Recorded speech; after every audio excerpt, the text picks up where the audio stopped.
Welcome to SEL for September, everyone. Next month is Bullying Prevention Month, so we're kicking it off with our SEL lesson today.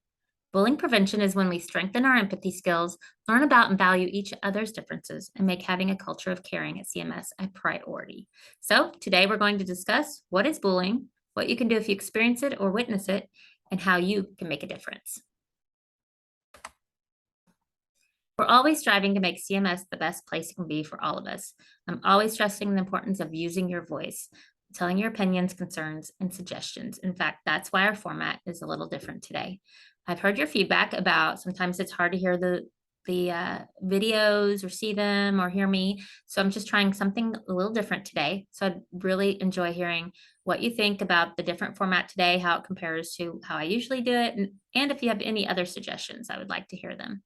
You're also able to voice your opinions today for our school improvement committee. They'd like you to take this short 5-question survey to let them know how you feel about a few topics.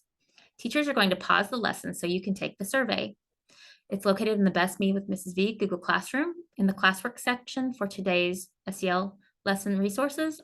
I'll also put it in the stream to make it easy for you to find it. So I'll see you back here when you're finished.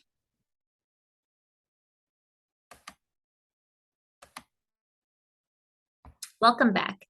First, I would like to know, what do you consider bullying? What would be your definition of bullying? What would be included? I'd like you to pause and take a moment as a class or small groups to write a class definition for bullying. What would it include? What components need to be there for it to be considered bullying? Once you have your definition, I'll see you back here.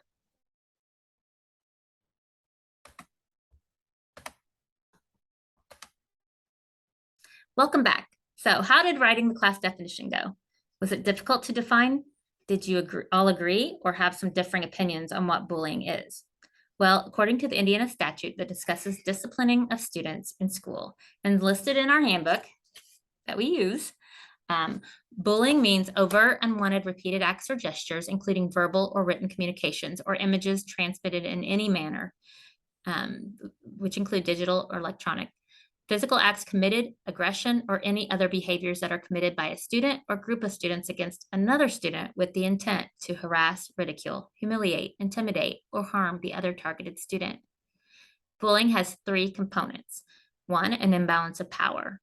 That can mean maybe they have some friends with them and you're alone. Maybe they are bigger, older, stronger, or a perceived imbalance of power, like they have a lot of friends and are outgoing, interact easily with teachers, and you're shy, keep to yourself mostly, and they just seem to have it all. Number 2, intent to do harm. Intent means it's on purpose. They intended to harm the other person. And 3, repeated actions. It's happened more than once, and maybe it continues to happen. So how does the definition your class came up with compare to the state's definition? Is there anything you think that the state definition needs changed or added? Or do you feel this definition includes what's needed to protect students? Watch this video of students describing their experiences with bullying. While you watch, think about how or if you can relate to what they've experienced.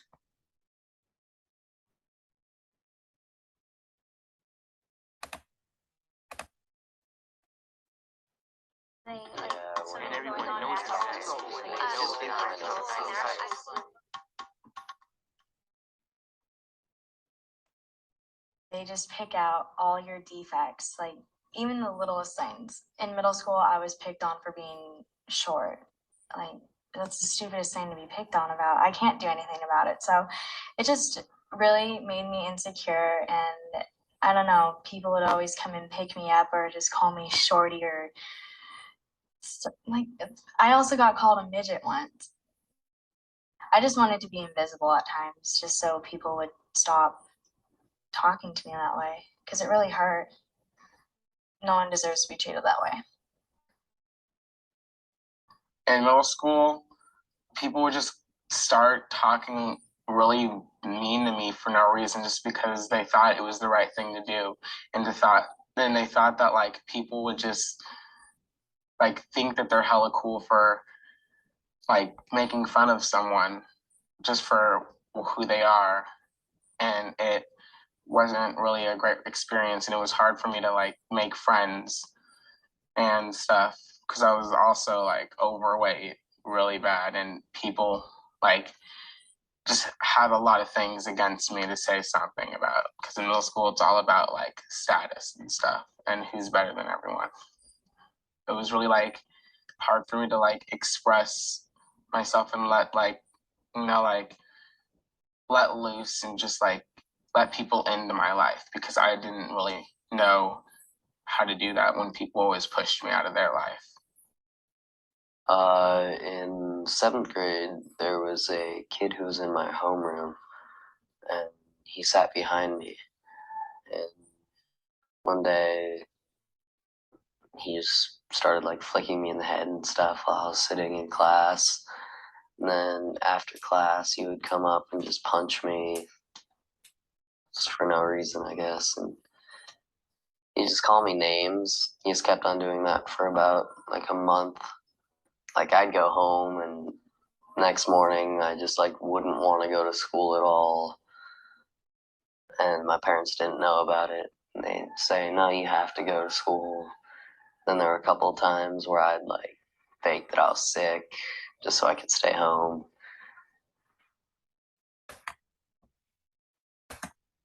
So now that we've heard from those students, did anything they say remind you of any experiences that you may have had? Have you ever tried to stay home from school and pretend that you're sick in order to avoid a student?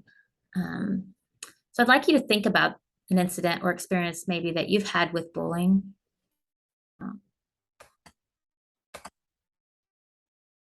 Maybe it's happened to you or you saw it happen to someone else. Maybe you were even the one bullying someone else. Your teacher's going to pause the video in a moment for you to write a short description of these little papers for you to make it easy of a bullying situation you have seen or experienced. If you can't think of one, it's okay. Write a scenario that you think could be an example of bullying. Please do not use any names or identifying characteristics. When you're finished, give your paper to your teacher. We're going to use it later on in the lesson. So see you in a few minutes. So sometimes it can be difficult to determine if something is bullying. If it isn't bullying, what could it be? If everyone is okay with what's going on and participating equally and no one's getting hurt, it could be teasing. Something I work with students a lot about is conflicts between each other. In a conflict, there's an equal balance of power. It's usually it can be a back and forth between them, and there's usually a solution to the disagreement. If you or someone have a disagreement or conflict and you can't seem to resolve it, come see me or Mrs. Hayden. We help students work out conflicts frequently.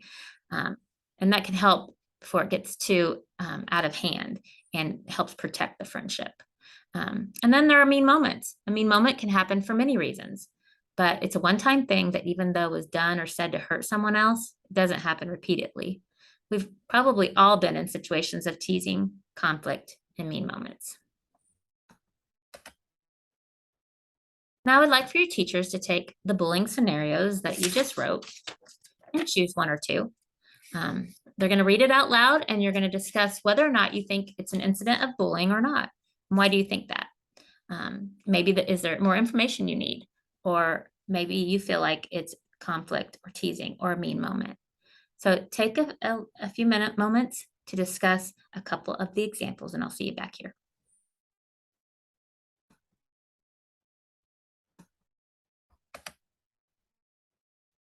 So I hope your discussions went well.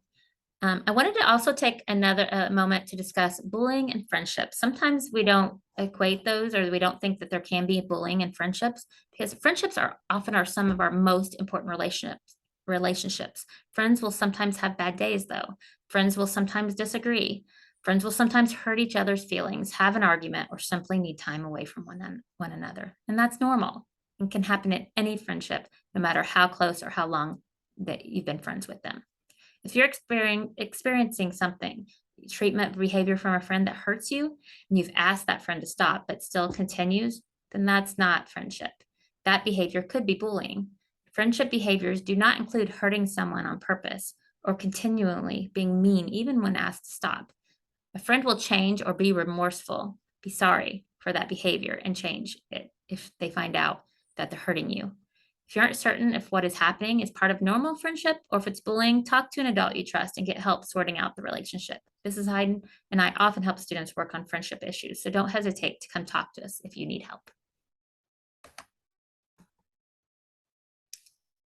Bullying can also be online. Cyberbullying is repeated online bullying or harassment. Some examples of cyberbullying: sending mean or harassing texts or messages, Snapchats, posting rumors, posting embarrassing pictures or videos, or making TikTok videos in response to someone else, setting up false profiles to harass or hurt someone.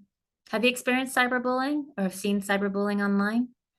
1 in 3 teens say they have experienced cyberbullying in some way, and it tends to increase in middle school. In fact, Mrs. Hayden and I often talk to students and help them with all of those cyberbullying issues. The internet can make people feel hidden or anonymous online, and it also can give them courage to say things they wouldn't say in person. So we're going to watch this short video about how a girl handled a cyberbullying experience she had.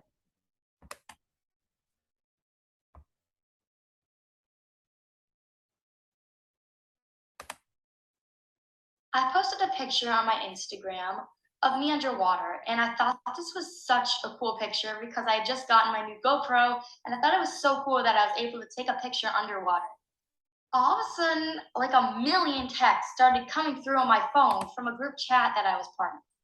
The first text in the chat was a screenshot of the picture that I had just posted on my Instagram. I was kind of confused, so I read the text below it, and it said really mean things about my body and how I looked. And then I scrolled a few comments down, and there was more stuff chiming in about my bathing suit and my necklace and all this crazy stuff. And I was just shocked. These are people I'd gone to school with my whole life, and I've always considered them my friends. And I realized they must have not known that I was in this group chat because they probably wouldn't have said any of this to my face. And I went over to the mirror, and I just began to feel really worthless. And I just examined myself and started feeling like everything they had been saying about me was true. And then I just started to cry. I just cried, let all my feelings out. My phone began to blow up faster and faster than before until I actually thought it was about to literally blow up and like fire would spread everywhere. People were still talking about me.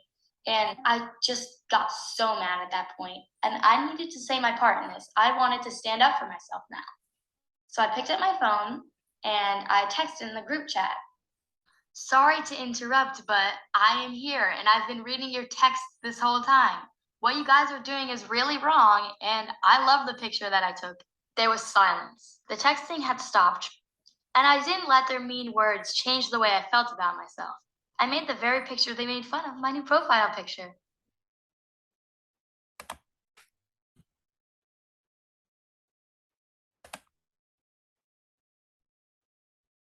So have you ever been a target of cyberbullying like maybe that girl had?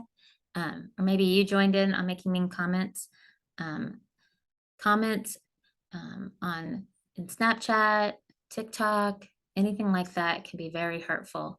It can make people easily be able to comment, and it's very damaging. So if you've taken part in making mean comments, posting mean TikToks or mean Snapchats in your story, how do you feel about that now after you've done it and after that's happened? Would you make the same choice today? Teachers will pause the lesson for you to consider the situation on the board. I want you to think about if you've been in a similar situation from any of the points of view, Sarah, Shelley, or Michelle. And then how would you handle this if you were Michelle? I'll see you back in a few minutes.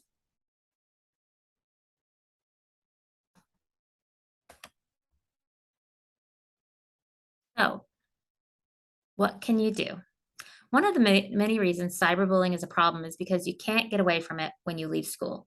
It can happen anywhere at any time through technology, and it's always right there in your hand. So people who are being cyberbullied often don't tell. And why do you think that is? Well, these are the things that we often hear. Well, they don't want their technology taken away because it's really important to you. They don't want to be seen as a snitch, and they don't want it to get worse. They think if they tell that it will get worse. What can you do? Well, here's Ms. Hayden to tell you what you can do at CMS if you or someone else you know is being bullied.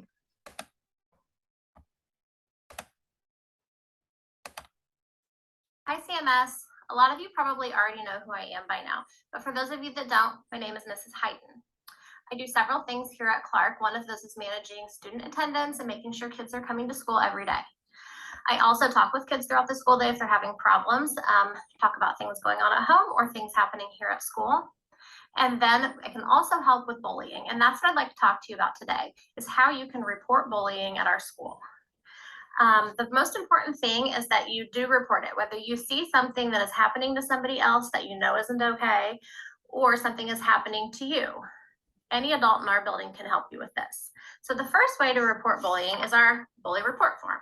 This can be found outside my office or Mr. Thoth's office, and your teachers should also have copies in the classroom as well if you just ask them. The second way is Google Classroom. If you go to Ms. Vickers' Google Classroom, there's an electronic bully report form. You can just fill that out, submit it, and it will come directly to Mrs. Vickers and myself, and we'll try to get with you and address it right away. And then last, if you're not comfortable doing one of those things, just choose any adult in our building that you really trust. Let them know you're having a problem or you're seeing something go on. Let them know, and then they can make sure to bring that to the office, let us know, and we can work on addressing it. School should be a safe place for everyone, so we need your help in making sure that any bullying that takes place gets reported. Thanks so much, Clark. Have a good day.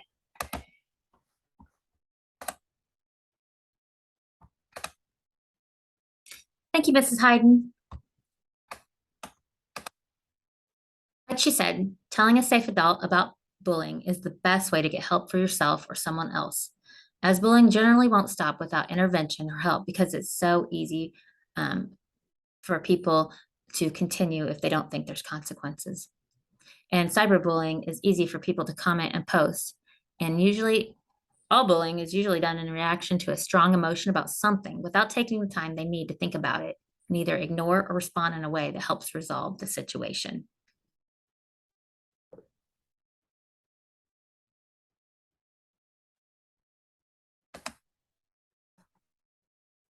I often talk about how empathy is the key to protecting each other from bullying. We can become more socially aware and empathetic by considering the needs of other individuals and groups, seeking to better understand our environment and the people in it, stepping outside of our comfort zone to experience new things, and having compassion for others. A few years ago, during an SEL lesson about how students can make a difference, Amelia Lane, who was an 8th grader at the time, decided to take action. She was kind enough to make a video from Purdue, where she is going to college, so that she can tell you about what she did.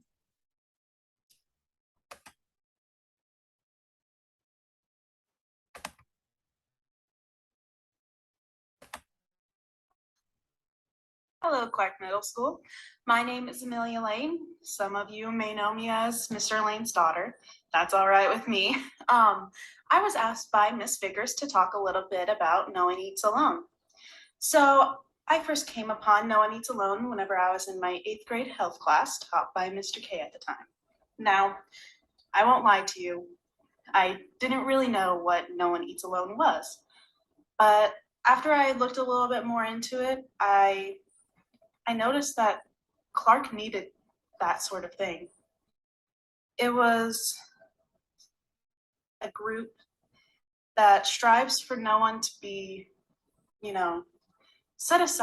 cast aside from groups or life in general.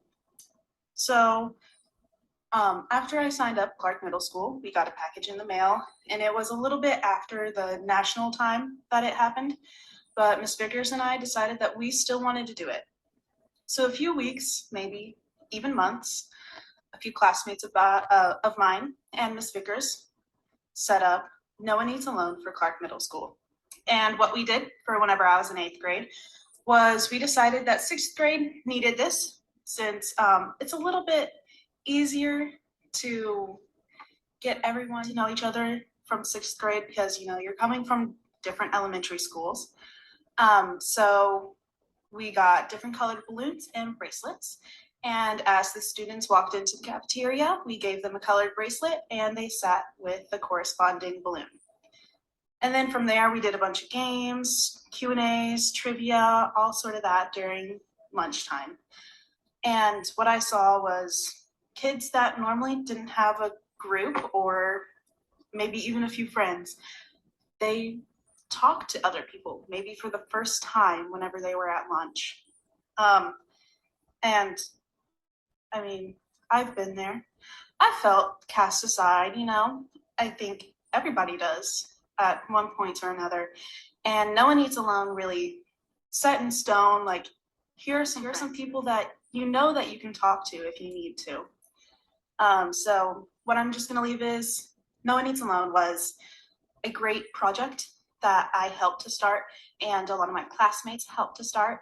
And it just showed mainly the sixth graders at the time, but as a result, everyone that, you know, everyone needs a friend. If you see someone alone sitting, ask them if they want to join your table, if they want to join lunch, even if it's just for a day. And then to leave you a little bit of myself, I am currently at Purdue University. I am majoring in biology with a minor in Spanish, and I am enjoying life. It's a lot of hard work, but I think that Clark Middle School in Lincoln really helps you, you know, get ready for the college life. But enjoy life for now, and have a great day, Clark Middle School. Hello.